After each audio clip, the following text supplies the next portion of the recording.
है guys, this is Saqib Sinha. Welcome to my YouTube channel. आज हम लोग ICSE class 10th history civics के बारे में बात करने वाले हैं।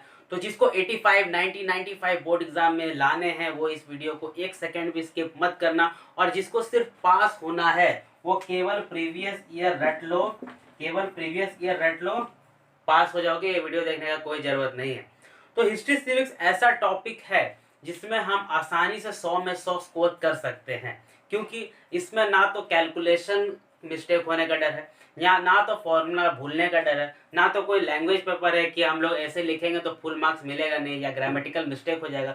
हिस्ट्री सिविक्स में जितना किताब में दिया हुआ है बस वही किताब से क्वेश्चन आएगा, और वही किताब में जितना दिया हुआ है बस सही सही पॉइंट तुम्हें लिख देना है।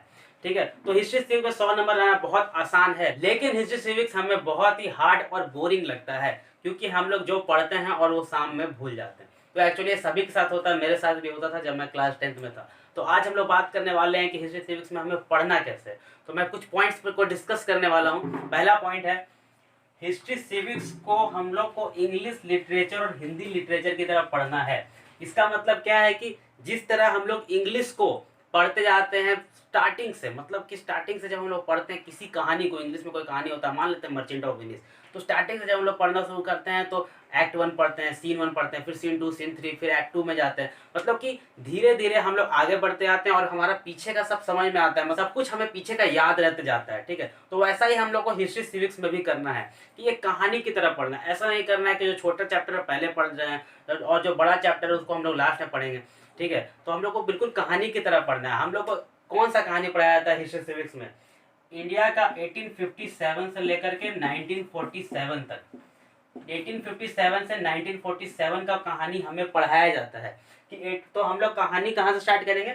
1857, यानी कि पहला चैप्टर से ये कहानी शुरू होती है। ठीक है, ये असली कहानी, इंग्लिश लिटरेचर में असली कहानी नहीं होता है, बस इसमें असली कहानी है और इसे कहानी की तरह हमें पढ़ना है।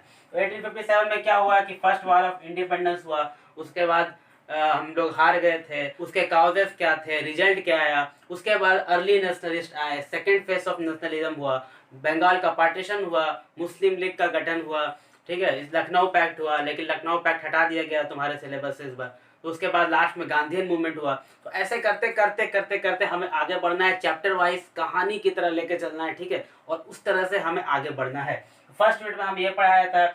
सेकेंड यूनिट जो है हमारा, सेकेंड यूनिट में हमें पढ़ाया जाता है वर्ल्ड वार 1 के बारे में। वर्ल्ड वार 1 के बारे में बताया जाता है कि क्यों हुआ वर्ल्ड वार 1। ठीक है, कौन कौन से कंट्रीज में शामिल थे। उसके बाद हम लोग को पढ़ाया जाता है राइज ऑफ डिक्टेटरशिप, लेकिन इस बार राइज ऑफ डिक्टेटरशिप हटा दिया गया है, तो राइज ऑफ डिक्टेटरशिप नहीं पढ़ना है, अच्छी बात है। वर्ल्ड वार 2 के बारे में पढ़ाया जाता है। ठीक है, उसके बाद तुम्हारा यूनाइटेड नेशंस कैसे बना, यूनाइटेड नेशंस का बहुत सारा बॉडीज हैं उसके बारे में पढ़ाया जाता है। नॉन अलाइड मूवमेंट के बारे में पढ़ाया जाता है।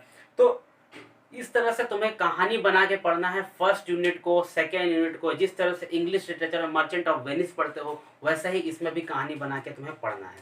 सेकेंड पॉइंट है हमारा हाउ टू रिमेम्बर, याद कैसे रखें। हमारा हिस्ट्री में क्या होता है ना, हिस्ट्री हम लोग क्यों नहीं पढ़ना चाहते हैं? कोई चैप्टर हम लोग पढ़े, सुबह 2-3 पेज पढ़ लिए, 4 पेज पढ़ लिए, उसके बाद जब हम लोग शाम में वही चीज़ पढ़ने की कोशिश करते हैं, उसी से कोई सवाल हमसे कोई पूछ देता है तो मैक्सिमम चीज़ हम लोग भूल जाते हैं। तो ऐसा ही होता है हिस्ट्री में, और हिस्ट्री हमें इसीलिए बोरिंग लगता है क्योंकि हमें याद नहीं रहता है। तो हम लोग याद कैसे रखें हिस्ट्री? तो जब तुम पढ़ना शुरू करते हो, मान लो कि आज रात को तुम्हें 4 घंटा पढ़ना है, मान लिया कि तुम्हारा स्टडी शेड्यूल 4 घंटे का है। ठीक है, 4 घंटे में तुम्हारा 3 सब्जेक्ट तुम्हें कवर करना है। ठीक है, 3 सब्जेक्ट तुम्हें कवर करना है। उन 3 सब्जेक्ट में से तुम्हें हिस्ट्री को सबसे पहले पढ़ना है। ठीक है, तो हिस्ट्री सिविक्स तुम्हें सबसे पहले पढ़ना है, क्योंकि शुरुआत में हमारा ब्रेन 100% एक्टिव होता है तो जल्दी जल्दी याद होगा, क्योंकि देखो इसमें रटना ही है। ठीक है, या फिर कहानी की तरफ पढ़ना है, जो भी करना है, तो 100% एक्टिव रहेगा हमारा ब्रेन, तो जल्दी जल्दी याद होगा। लेकिन जब तुम मैथ बना लोगे, मैथ बना के दिमाग खराब कर लोगे, उतना सारा मैथ में न्यूमेरिकल्स होता है, फिजिक्स का न्यूमेरिकल बना के दिमाग खराब करोगे, लास्ट में जब तुम हिस्ट्री पढ़ने बैठोगे तो देखोगे कि 1 घंटा 1.5 घंटा बीत गया है और 2-3 पेज ही अभी तक अच्छे से पढ़ पाए। तो हिस्ट्री को तुम्हें सबसे पहले पढ़ना है। उसके बाद हिस्ट्री को तुम क्या करना है कि सबका ऐसे अपना अपना तरीका होता है, लेकिन याद करने का एक इफेक्टिव तरीका यह है कि लिख लिख के याद किया जाए। जो तुम पढ़ रहे हो उसके बाद मान लो तुम 4-5 पॉइंट कुछ पढ़े हो, मुस्लिम लीग का मान लो कि तुम ऑब्जेक्टिव पढ़े हो, तो मुस्लिम लीग का ऑब्जेक्टिव तुम लिख लिए। ठीक है, मतलब लिख लिख के पढ़ने से हमें ज़्यादा याद रहता है। तो थर्ड पॉइंट है हमारा रिविजन। रिविजन भी करना है। देखो यार, सब बेकार है अगर तुम रिवीजन नहीं कर रहे हो। मान लो कि तुम 2 दिन में 3 चैप्टर 4 चैप्टर हिस्ट्री का कंप्लीट कर ले रहे हो, तुम्हारी इतनी कैपेसिटी है, लेकिन 5-6 दिन के बाद ही तुम्हें 10% भी उसका याद नहीं रहता है, तो वो सब भी टाइम वेस्ट जा रहा है, मतलब कि कोई फायदा नहीं हो रहा है उसका पढ़ने का। ठीक है, तो तुम्हें क्या करना है कि फ्रिक्वेंट रिवीजन करना है। मान लो कि वीक में तुम एक चैप्टर कंप्लीट करते हो, अभी तो काफी टाइम बाकी है। ठीक है, तो एक चैप्टर तुम कंप्लीट कर रहे हो या फिर 2 चैप्टर तुम कंप्लीट कर रहे हो, तो वीक में कोई एक दिन मान लेते हैं संडे को ही, कोई एक दिन संडे को तुम्हें रिवीजन करना है पूरा एक चैप्टर का क्वेश्चंस के साथ अच्छे से। पहली बात, जब तुम पूरा पढ़ोगे तो क्वेश्चंस के साथ तुम्हें पूरा चैप्टर कंप्लीट करना है, मतलब कि बड़े बढ़िया से पहले रीडिंग करना है, अच्छे से याद करना है और उसे क्वेश्चंस भी पढ़ने हैं। ठीक है, तो क्वेश्चंस के साथ रिवाइज तुमको कम से कम एक दिन जरूर करना है वीक में, जितना भी तुमने हिस्ट्री सिविक्स पढ़ा है। और भी रिवीजन करने का तरीका है, जैसे मान लो कि तुम सुबह कुछ पढ़ते हो तो शाम में भूल जा रहे हो, ये करना है कि मान लो कि तुम हिस्ट्री सिविक्स रात में पढ़े या सुबह पढ़े, कम से कम 4 या 5 बार दिन भर में 5 मिनट ऐसे बनाने हैं। तुम उन 5 मिनट में उसका रिवीजन करोगे अपने माइंड में।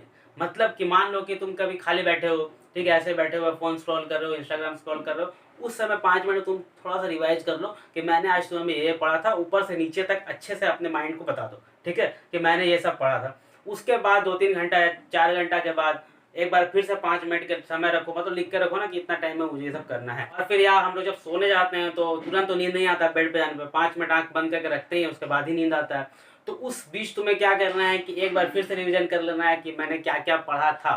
ठीक है, और एक बार सुबह उठ के जिस समय तुम ब्रश कर रहे होते हो रहते हो, तो उस समय का टाइम तो ऐसे ही बर्बाद जाता है, तो उस समय मन में खुद को बता लेना है कि कल रात मैंने क्या पढ़ा था। इस तरह से तुम ज्यादा दिन तक, ज्यादा टाइम तक तुम याद कर सकते हो। तो जब तुम एक सप्ताह में रिवीजन करोगे, जो एक दिन तुमने रिवीजन कर रखा है, उस समय भी तुम्हें कम एफर्ट लगाना पड़ेगा। तो ये सब कुछ ट्रिक्स है जिससे तुम अच्छे से याद कर सकते हो। तो मैंने जो तुम्हें पॉइंट्स बताए उसे अच्छे से फॉलो करो, श्योरली तुम अच्छे नंबर लाओगे, 95 से ज़्यादा या 100 मार्क्स भी लाओगे अगर तुम अच्छे से इन सब पॉइंट्स को फॉलो करते हो, अच्छे से प्लानिंग के साथ पढ़ते हो तो। और अगर तुम्हें सिर्फ पास ही होना है तो पास तुम आराम से हो जाओगे। क्लास 10 में उतना हार्ड क्वेश्चन नहीं रहता है हिस्ट्री सिविक्स में, केवल प्रीवियस ईयर पढ़ोगे तो भी पास हो जाओगे। लेकिन क्लास 10 का एग्जाम लाइफ में एक ही बार होता है और बहुत सारा सिलेबस भी इस बार रिड्यूस हुआ है, तो जान लगा के पढ़ो, अच्छे से पढ़ो, 100 में 100 भी हिस्ट्री सिविक्स में आ सकता है। बस मैंने जो पॉइंट्स बताए हैं उसे अच्छे से फॉलो करो। और अगर तुम्हें कोई प्रॉब्लम हो या कोई सजेशन हो तो तुम कमेंट बॉक्स में नीचे बता सकते हो, या फिर मेरे इंस्टाग्राम पर मुझे मैसेज कर सकते हो, जिसका लिंक मैंने डिस्क्रिप्शन में दिया हुआ है। ठीक है, और अगर तुम्हें ये वीडियो पसंद आया तो वीडियो को लाइक करना और नीचे लाल बटन होगा, चैनल को सब्सक्राइब करना। तब तक के लिए बाय बाय।